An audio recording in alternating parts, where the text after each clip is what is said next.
যার মূরতি দর্শনে আনন্দ বাড়ে, ভালোবাসবার ইচ্ছে হয়, একবার ভালোবেসে জীবার ভুলতে পারে না। তাই তো যেটা প্রেমের মূরতি, যা ভক্তির মূরতি, যা ভালোবাসার মূরতি, আদৌ কি তাকে কেউ ভুলতে পারে? আমার লীলাময় চৈতন্য মহাপ্রভু রাধা কৃষ্ণের মিলিত তনু গৌর। এবার তিনি ব্রজ মাধুর্য নিষ্কাম প্রেমের মূরতি ধরে নদিয়ায় আসলেন। তো এই রাধা কৃষ্ণের মিলিত তনু গৌর, তুই এমন প্রেমের মূরতি দেখলে জীবের কেন আনন্দ হবে না? আজকে দেখুন, আনন্দে ভালোবেসে ভুলে থাকতে পারেননি, ঘরে ছাড়া হয়ে গেছেন। ভালো না বাসলে কি এমনটি হতো? সংসার, ধর্ম, কর্ম সবাই সবকিছু রেখে ছুটে এসেছেন, যাই একটু হরি কথা শুনে আসি, একটু ভগবানের নাম গুণ কীর্তন আস্বাদন করে আসি, একটু ভক্ত সঙ্গ করে আসি। যতদিন বেঁচে থাকবো সংসার ধর্ম তো আমাকে ছাড়বে না, এ তো চালিয়েই যেতে হবে। তো এরই মাঝে ভগবানের সুখের জন্য তো কিছু করতে হয়। বাহ, এই যে আপনারা আসছেন ভক্ত সঙ্গ করতে, আসছেন ভগবানের কথা শুনে হৃদয়ের জ্বালা জুড়োতে, এটা হলো আমাদের এক প্রকারের ভজন। ঠিক আমাদের সংসার জীবনে পায়ে হাত দিতে হবে, ঠাকুরের কাছে প্রণাম করলে হবে।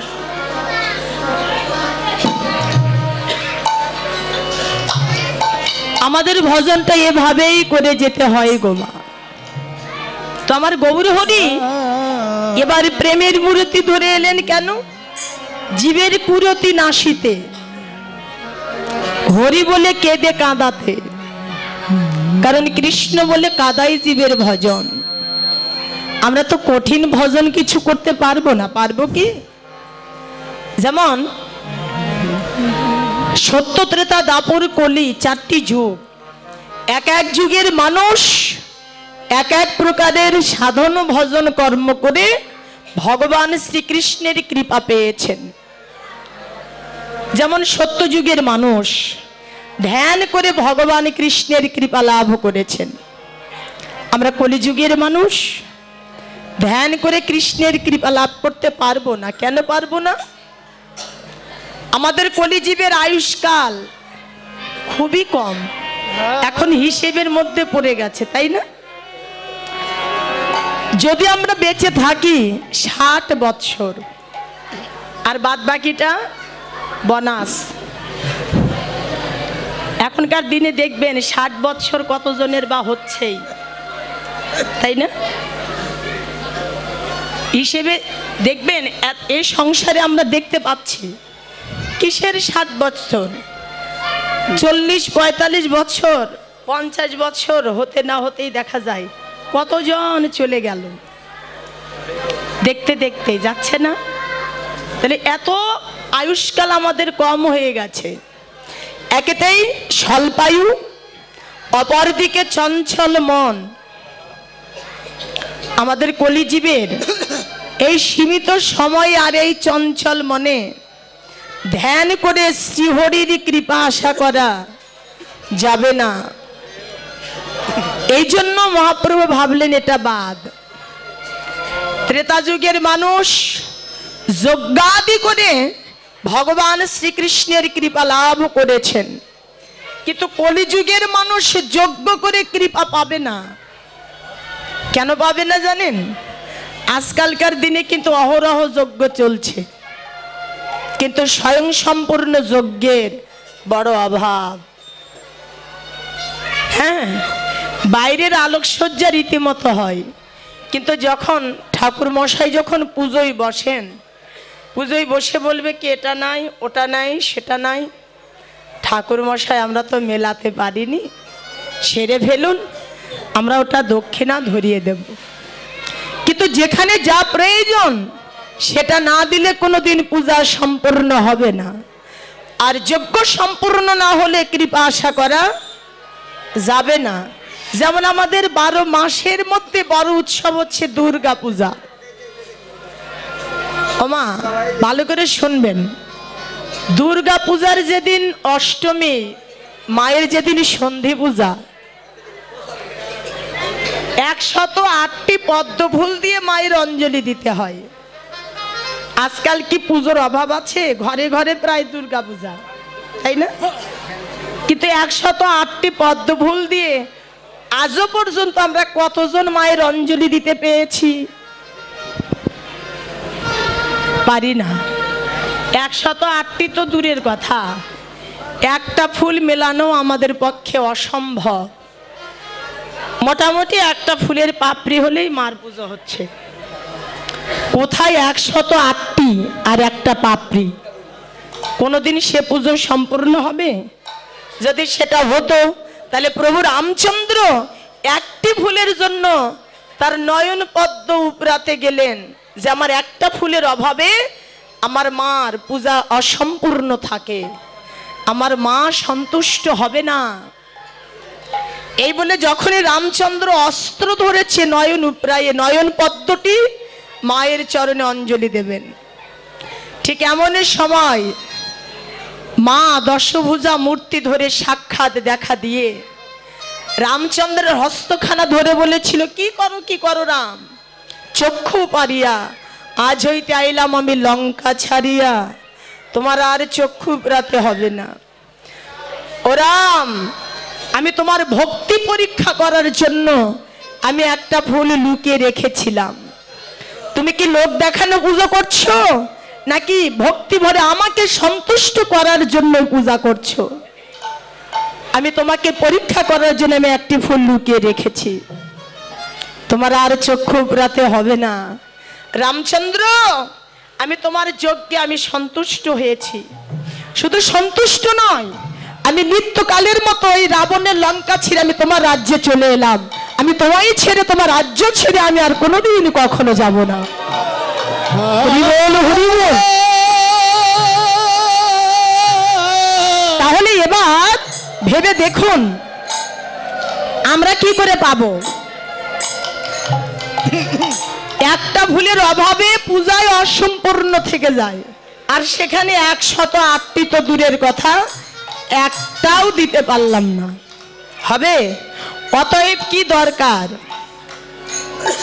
মহাপ্রভু ভাবলেন যারা হয়তো দিতে পারছেন তারা হয়তো কৃপা পাবে, কিন্তু যারা পারবেন না তাদের হবে না। ওই পুজো করা আর না করা সমান। আজকালকার দিনে পুজো কেন জানেন? মোটামুটি নেশা ভালো করা যাবে, একটু ফুর্তি বেশি করা যাবে, টাকা পয়সা রাখার জায়গা নাই তো এক জায়গায় ব্যয় তো করতে হবে, কিন্তু যেখানে ব্যয় করলে কাজ হবে সেখানে ব্যয় করব না, যেখানে দিলে কল্যাণ হবে সেখানে দেব না। আমরা দেব কোন জায়গায়? যেখানে দিলে ধ্বংস হবে, বিনাশ ঘটবে, সংসারে জীবনে অকল্যাণ হবে, অশুভ হবে, সেখানে দিয়ে গেলাম, তাই না? আজকাল তো সেটাই হচ্ছে। অনিত্য কলির কাম, মুখে নাহি জীবের কৃষ্ণ নাম, অসদ সঙ্গে সতত মগন, ভক্তিগন্ধ নাহি গায়, কেবল পশুর আচার তাই, হরি নাম কৃষ্ণ নাম না করে গ্রহণ, হইয়া মায়ার দাস করে নানা অভিলাষ, মিছে ধনছে জীবের যাইছে জীবন। কারণ দুর্গা পুজোতে একটু মদ খাবো, বেশি করে নাচানাচি করব, হ্যাঁ, আনন্দ ফুর্তি করবো, আরে যা পুজো হলো। কিন্তু ঠাকুর মশাই পূজায় বসে যা চাইলো তা দিতে পারলাম কতটুকু, এটা আর আমার মাথায় নাই। কিন্তু নাচানাচি ঠিকছে হয়েছে তো। আজকে দুর্গা পূজার সাথে সাথে কীর্তনটাও দুর্গা পূজা হয়ে গেছে। বললে হয়তো অনেকেই মন খারাপ করবেন। এখনকার এই যে রাধা গোবিন্দের যে রস কীর্তন, লীলা কীর্তন, যেটা মাধুর্যের, সেটাও দুর্গা পূজা হয়ে গেছে। হ্যাঁ নাকি রে মা? দুর্গা পূজা হয়নি? এটাও দুর্গা পূজা হয়ে গেছে। মানে কীর্তন দেওয়াই মানে নাচানাচির জন্য। আর বিশেষ করে কতগুলো শিল্পী বাইরে থেকে এসে আমাদের বাংলাদেশের শিল্পীগুলোকে পর্যন্ত নষ্ট করে দিয়েছে, সঙ্গে আমিও। কারণ যেখানে যা কর্তা ইচ্ছা কর্ম পাকা ধানে মই, ক্ষেত আমার নষ্ট হলো তোমার কি যায় আসে, দাও নষ্ট করি, করার কিছু নাই। টাকা নিতে গেলে বিদায় তো নিতে হবে, দাদা টাকা দেন। যা গাইলেন দিদি, এই এত কষ্ট করে এত টাকা খরচ করে কীর্তন করলাম, পোলাপান্ডা কেউ খুশি হলো না। কি কীর্তন করে কিসের টাকা দেব, টাকাটা তো নিতে হবে, পরিস্থিতির শিকার। কিন্তু আসলে কি এখনকার দিনে এইরকম হয়ে গেছে, উচিত কথা বললে তার আর এ বাজারে ভাত নাই নাকি? তো আমাদের কতগুলো জিনিস মাথায় রাখতে হবে। লক্ষ লক্ষ টাকা ব্যয় করে ভগবানের কাজ করছি আমরা, সেটা যদি মঙ্গলের জন্য না হয় টাকা ব্যয় করে কি হবে? বাদ দিতে হবে। ওই যে কত দুঃখী কাঙ্গাল থাকে তাদেরকে দান দক্ষিণা করো। অন্ধ মানুষ, পঙ্গু মানুষ ফুটপাতে না খেয়ে জীবন ধারণ করছে, ওদেরকে দান দক্ষিণা করো, ধর্ম হবে নাকি? অসৎ কাজে অর্থ ব্যয় করলে কোনোদিন মঙ্গল হতে পারে না। ও মায়েরা, ঘরে কোনো দুঃখী কাঙ্গাল আসলে তাদেরকে ফিরিয়ে দেবেন না। আর কোথাও যে ধর্মটুকু না হবে, কিন্তু একজন কাঙ্গাল ভিখারি দুয়ারে আসলে তাদের সেবা করলে সেই ফল হবে। তাদের সেবা করলে মনে করবেন যে ভগবানের আমি সেবা করেছি, ভগবানকে আমি খুশি করতে পেরেছি, আর কিছু না হোক।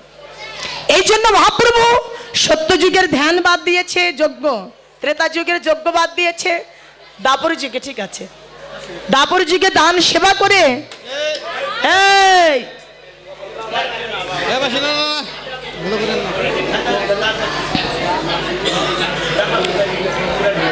দাপর যুগের মানুষ দান সেবা করে পেয়েছে, কলিযুগের মানুষ পাবে না। কারণ কলিযুগের মানুষের আর্থিক অবস্থা ভালো নেই। আর্থিক অবস্থা ভালো থাকলে মনের অবস্থা ভালো নয়। কলিযুগের মন সংকীর্ণ, তাই কলিযুগের জন্য সহজ সরল পথ বেছে নিয়েছেন, শুধু হরিনাম। প্রাণ ভরে জীবে যদি একবার হরিনাম করতে পারে, সেটা অশ্রদ্ধাই হোক আর অবহেলাই হোক, তাতেই জীবের মুক্তি কৃপা লাভে তারা ধন্য হতে পারবে। আমাদের চৈতন্য মহাপ্রভু ভোগমুখী জীবীকে কৃষ্ণ অন্তর্মুখী করতে, নাম ও প্রেমের বন্যায় একাকার করিয়ে দিতে, ব্রজ লীলারস আস্বাদন করে করাতে, এবার হরিনাম প্রেম দিয়ে জীবের চিত্ত মনকে কৃষ্ণ প্রেম ভক্তির ফুলে ফলে সাজিয়ে রাধা গোবিন্দ প্রেম রস আস্বাদন করানোর জন্যই প্রেমের মূর্তি ধরে এসেছেন। শুধু তাই নয় গো, এবার স্বরূপ ধরেছে, এবার স্বরূপ ধরেছে, এবার স্বরূপ ধরেছে,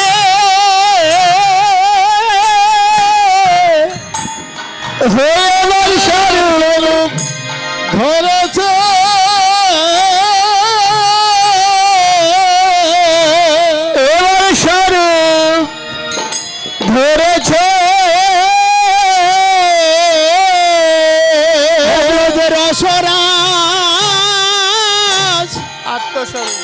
মহাভাবে স্বরূপ ধরেছে, ব্রজের রসরাজ মহাভাবে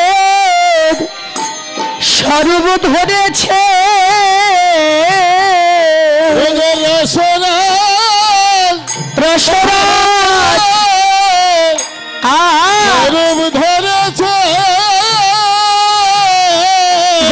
রসরাজ মহাভাবের জীবের আত্মস্বরূপ জাগাইতে, ও হে ও হে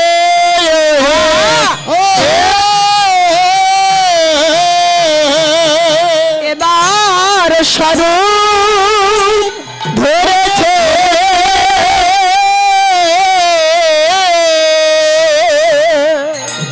এবার জীবের আত্মস্বরূপ জাগাতে প্রভু স্বরূপ ধরে এসেছেন। জীবের স্বরূপ বলতে জীবের পরিচয় জানিয়ে দিতে এলেন। জীবের পরিচয় কি গো? আমার চৈতন্য মহাপ্রভু সনাতন প্রভুর প্রশ্নে বলেছিলেন, ও সনাতন, জীবের স্বরূপ হয় নিত্য কৃষ্ণ দাস। ভগবান শ্রীকৃষ্ণ তিনি আমাদের প্রভু, আর অনন্ত কোটি বিশ্ব জগৎ জীব আমরা সবাই হলাম ভগবান শ্রীকৃষ্ণের শ্রীচরণের দাসানুদাস। আমরা কার দাসত্ব করতে এসেছি? কার? গোবিন্দের দাসত্ব। আদৌ কি সেটা করছি? যার দাসত্ব করার কথা তার জন্য কতটুকু পরিশ্রম করি, হ্যাঁ? বৃথা। এই স্বার্থপর মানুষগুলোর জন্য সারা দিন রাত অক্লান্ত পরিশ্রম করছে, হাড় ভাঙ্গা পরিশ্রম, জীবনের সঙ্গে লড়াই করতেছে, তাই না? যে ওদেরকে 2 মুঠো খেতে না দিলে বাড়িতে উঠতে দেবে না, হ্যাঁ? প্রতিদিন ভালো মন্দ বাজার করে নিয়ে যাবেন, একটা যদি কম থাকে না, আগে নিয়ে আসো তারপর ঘরে উঠবা। কিরে মায়েরা, তাই করেন না? তাহলে দেখেন, দাসত্ব করব কার, করে গেলাম কার। একটু কম করে গেলে বড় বড় দুটো কথা শুনতে হয়, কিন্তু কখনো মেপে দেখে না, হিসেব করে বলে না বেচারি সারাদিন কত কষ্ট করে ঘরে ফিরেছে। ভালোবেসে দুটো কথা বলি, এটা বলার সুযোগ নাই, এটা কম পড়েছে ওটা কম পড়েছে, আগে এটা নিয়েই ব্যস্ত। তাহলে দেখুন, স্বার্থপর মানুষগুলোর দাসত্ব করতে গিয়ে শুধু আমাদের লাঞ্ছনা পেতে হয়। এই জন্য সংসার জীবনে একটু সুখ শান্তি পেতে হলে আমাদের সবারই প্রয়োজন ভগবানের দাসানুদাস ভেবে যত তাড়াতাড়ি পারো ভগবানের কাছে আত্মনিবেদন করো। যত তাড়াতাড়ি আত্মসমর্পণ করা যায় তার জন্য ততই মঙ্গল। আত্মসমর্পণ করলে কি হবে জানেন? এই স্বার্থপর মানুষগুলোর কাছে আর আমাদের বোঝা হতে হবে না, অবহেলার পাত্র হতে হবে না, ঘৃণার পাত্র হতে হবে না। যতদিন দিতে পারবেন সবাই আপনার ডাকে সাড়া দেবে। একটু কম পড়ে গেলে আপনি ডাকলে 1000 ডাক দিলেও শুনেও শুনবে না, ডাকলেও কাছে আর আসবে না। এই হলো স্বার্থপর মানুষের ধর্ম। কিন্তু ভগবানের কাছে যদি আমরা আত্মনিবেদন করে দিই না, তাহলে দেখবেন এই যে হাঁটা চলা করতে করতেই এখান থেকে তার বিদায় নেওয়া হবে। কিন্তু ভগবানকে দিতে বিলম্ব করব, এই স্বার্থপর মানুষগুলোর কাছে ঘৃণার পাত্র হয়ে যাব, এই বিষয়ে কোনো সন্দেহ নেই। শাস্ত্রে বলে যারা চলাফেরা করতে করতে সুস্থ মানুষ এই জগৎ থেকে যায়, আমরা হয়তো অনেকেই অনুতাপ করি, বেচারি চলে গেল, এইভাবে কি যাওয়াটা ঠিক হলো? কিন্তু তার যাওয়াই ঠিক ছিল, কারণ সে ভাগ্যবান। এই স্বার্থপর মানুষের কাছে তাকে বোঝা হতে হয়নি, তার যাওয়াটাই ঠিক ছিল। এই স্বার্থপর মানুষের কাছে তাকে ঘৃণার পাত্র হতে হয়নি, তাকে বোঝা হতে হয়নি, তাদের লাঞ্ছনা গঞ্জনা আঘাত প্রতিঘাত পেতে হয়নি, আচার আচরণ হয়নি। তার মৃত্যুটাই ছিল সুখের, কারণ সবাইকে কাঁদিয়ে সে হাসি মুখে জগৎ থেকে বিদায় নিয়েছে। এবং কবি কাজী নজরুল ইসলাম এই কথাটি তিনি কবিতার ভাষায় বলে গেলেন, যেদিন তুমি এসেছিলে ভবে তুমি শুধু কেঁদেছিলে, হেসেছিল সবে। এমন একটি জীবন তুমি করিবে গঠন, সেদিন মরণে হাসিবে তুমি, কাঁদবে ভুবন। এমন একটি জীবন তুমি প্রস্তুত করো যেন তুমি মৃত্যুর সময়ে হাসতে হাসতে যেতে পারো। আর তোমাকে হারিয়ে সেদিন সবাই যেন 2 ফোঁটা চোখের জল ফেলে। তবে হবে তোমার মানব জীবনের পূর্ণতা লাভ, তবে হবে তোমার মানব জীবনের সার্থকতা। আর এই সার্থকতা লাভ করতে হলে যত তাড়াতাড়ি সম্ভব ভগবানের চরণে নিজেকে সঁপে দিতে হবে। ঠাকুর, সংসার জীবনে যা কিছু দিয়েছো, জানি আমার বলতে তো কোনোদিন কিছু ছিল না, আজকে যা কিছু পেয়েছি তুমিই দিয়েছো। তোমার দেওয়া ধন তোমায় সঁপে দিলাম, আজকে থেকে আমাকেও তোমার চরণে সঁপে দিলাম। তুমি ভালোবেসে কৃপা করে তোমার শ্রী চরণের দাস বলে আমায় গ্রহণ করো। দেখবেন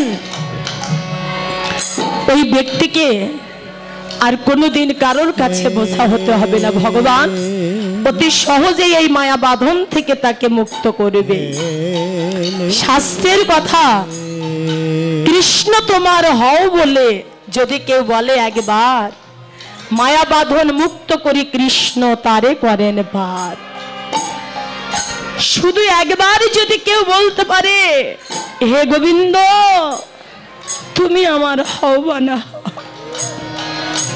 আমি আজ হইতে তোমার হয়ে গেলাম, এই এমন একটি কথা কেউ যদি বলে, ভগবান কৃষ্ণ দয়াময় এই ভব সিন্ধু থেকে তাকে মুক্ত করে তাকে তার আপন করে নিয়ে নেয়।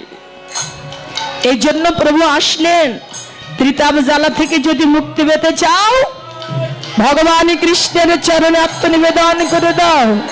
এই যে কীর্তন মিডিয়া দাদা খুব ভালো দাদা আছে, সবাই চলে গেলে এটা যাবি না, এটা থাকবি। খুব ভালো, এনার চ্যানেলে ভালো ভালো কীর্তন আছে। কীর্তন মিডিয়া টিম লিখবেন, অনেক কীর্তন আসবে, আপনারা শুনবেন। আমাদের অনেক কীর্তন সারা আছে। আমাদের এই যে দাদা ভাই সব জায়গায় কিন্তু বেশিরভাগই কীর্তন হলে পাগলের মতো ছুটে যায়। কেন বলুন তো? আমরা যেন ঘরে বসে কীর্তন শ্রবণ করতে পারি, এই জন্য তারা এত সুন্দর করে এই যে আমার দাদা ভাই এসেছে, যে চ্যানেলটা এসেছে, যে চ্যানেলটি পরিচালনা করছে সেটা হলো কীর্তন 10, কীর্তন মিডিয়া 10। এই যে কীর্তন মিডিয়া 10-এ যদি আপনারা সার্চ করেন বা দেখতে চান, অনেক ভালো ভালো কীর্তন এবং অনেক কিছু ভাগবত পাঠ বা যা ধর্মীয় কিছু পাওয়া যায় সবই পেয়ে যাবেন।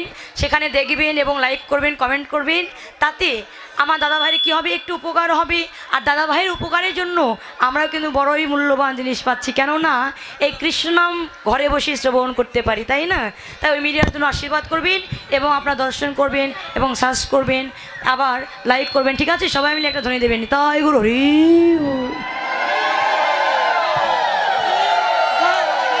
আমাদের এই যে দাদা ভাই সব জায়গায় কিন্তু বেশিরভাগই কীর্তন হলে পাগলের মতো ছুটে যায়। কেন বলুন তো? আমরা যেন ঘরে বসে কীর্তন শ্রবণ করতে পারি, এই জন্য তারা এত সুন্দর করে এই যে আমার দাদা ভাই এসেছে, যে চ্যানেলটা এসেছে, যে চ্যানেলটি পরিচালনা করছে সেটা হলো কীর্তন 10, কীর্তন মিডিয়া 10। এই যে কীর্তন মিডিয়া 10-এ যদি আপনারা সার্চ করেন বা দেখতে চান, অনেক ভালো ভালো কীর্তন এবং অনেক কিছু ভাগবত পাঠ বা যা ধর্মীয় কিছু পাওয়া যায় সবই পেয়ে যাবেন। সেখানে দেখবেন এবং লাইক করবেন, কমেন্ট করবেন, তাতে আমার দাদা ভাইয়ের কী হবে, একটু উপকার হবে। আর দাদা ভাইয়ের উপকারের জন্য আমরা কিন্তু বড়ই মূল্যবান জিনিস পাচ্ছি, কেননা এই কৃষ্ণনাম ঘরে বসে শ্রবণ করতে পারি, তাই না? তাই ওই মিডিয়ার জন্য আশীর্বাদ করবেন এবং আপনারা দর্শন করবেন এবং সার্চ করবেন, আবার লাইক করবেন, ঠিক আছে? সবাই মিলে একটা ধ্বনি দেবেন, তাই গুরু হরি।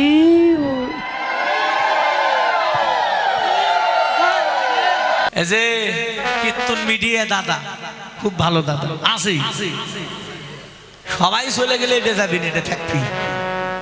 খুব ভালো, এনার চ্যানেলে ভালো ভালো কীর্তন আছে। কীর্তন মিডিয়া টিম লিখবেন, অনেক কীর্তন আসবে, আপনারা শুনবেন। আমাদের অনেক কীর্তন সারা আছে।